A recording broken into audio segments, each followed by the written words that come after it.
Meron tayo dito dalawang jersey. Alin dito yung fake at yung original? Ang hirap sabihin kung alin, di ba? Panoorin niyo itong video na to. Malalaman niyo kung ano yung sagot.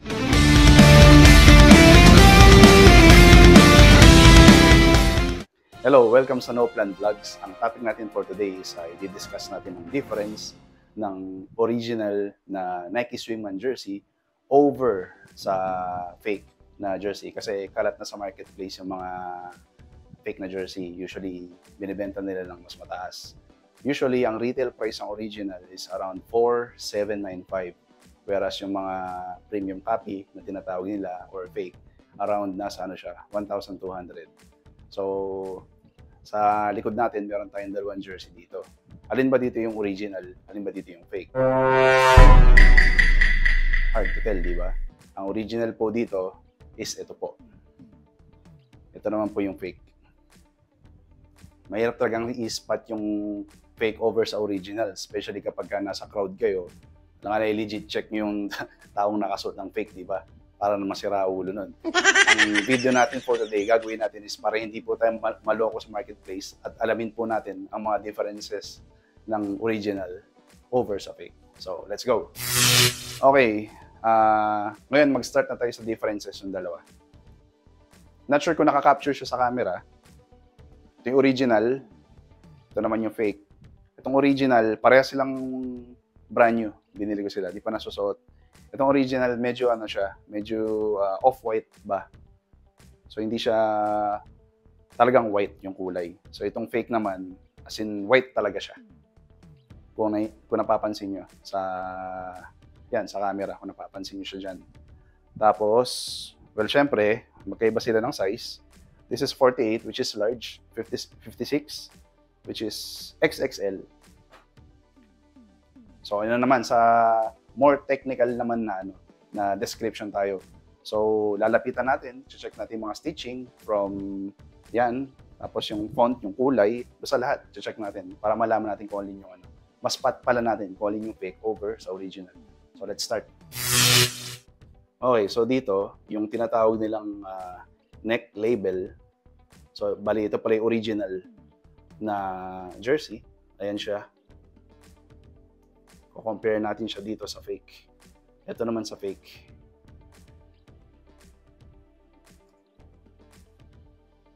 Ayan, ayan yung kulay niya. Ano siya silver siya. Hindi siya gray. Pareha silang made in Thailand.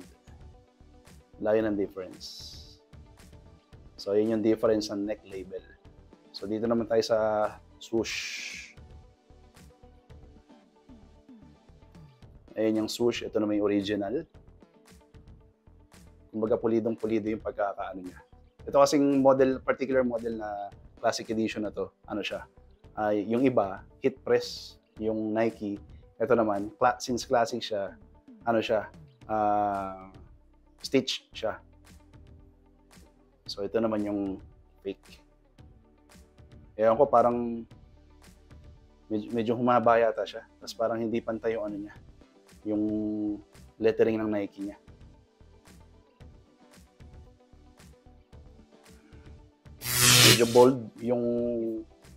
Medyo bold yung font ng Nike over dito. Nakulangan sa sustansya. Hindi naggulay-gulay. Ayan. Okay, balik ulit tayo sa harapan.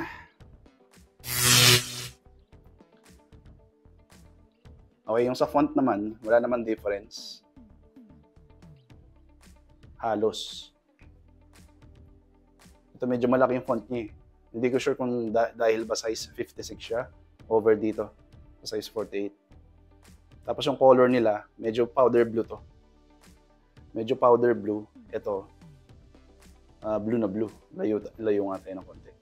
Ayun yung difference sila. Ito isa pang red flag pag mag-check tayo ng difference ng dalawa is yung kanilang retail tag. Ang retail tag palagi ng original is nandito.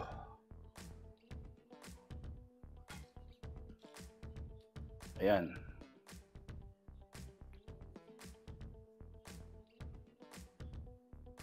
Ito yung retail na pair or yung retail na jersey over dito sa sa fake or premium copy. Diba? Daming wala. Tsaka yung mga naunang model, bago to, usually nandito yung mga retail tag nila. So yung mga newer versions ngayon, 2024 and above, palagi nang nasa upper left ng shoulder ang mga retail tags.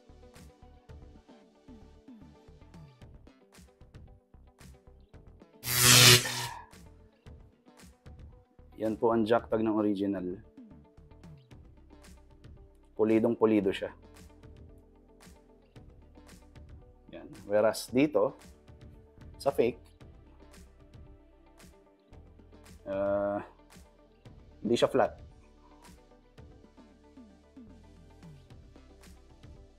Tapos yung sa Swingman, overstitched pa yata. Arte, no? Okay. So ito naman yung usually na kailangan nyo i-check pag bibili kayo ng jersey sa marketplace or sa anumang group. Ang lagi nyong papacheck is yung wash tag ng jersey. So ito, unahin natin itong sa original. Ito ang wash tag ng original.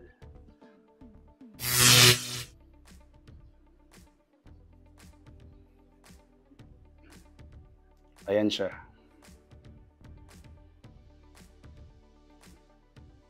Ngayon ko, kung batang 90s ako, ginupit ko na to eh. Makati to eh. Joke lang. Ayan, meron siyang ganito. Maliit na, kung ano man yan. Ano yata yung serial number. Lagi nyo tatandaan, palagi silang meron quality inspection sticker. Like I said earlier, brand new to. Di pa nasusuot. Di ko pa natatanggal yung sticker na yan. Dito naman tayo sa sa fake na jersey. Yung placing pa lang no wash tag, kakaiba na siya. Parang ayan. Nakatalikod siya. Okay, nandun yung niya, yung ayun ko kung ano yung mga papel-papel. Ang pinagkaiba lang talaga nila, wala yung maliit na wala yung maliit na wash tag sa likod. Pinakalikod yun eh. Hinanap ko talaga to eh. Wala talaga eh. Ayan. Ayan. So isa pang kailangan nyo i-check is yung wash tag at yung quality inspection sticker. Okay? Okay, ito naman yung yung back part ng jersey. Yung gaya ng na-mention natin earlier, malaki talaga yung difference sila sa color. Bali yung nasa left, ayan, yung medyo off-white, yun yung original. Yung fake.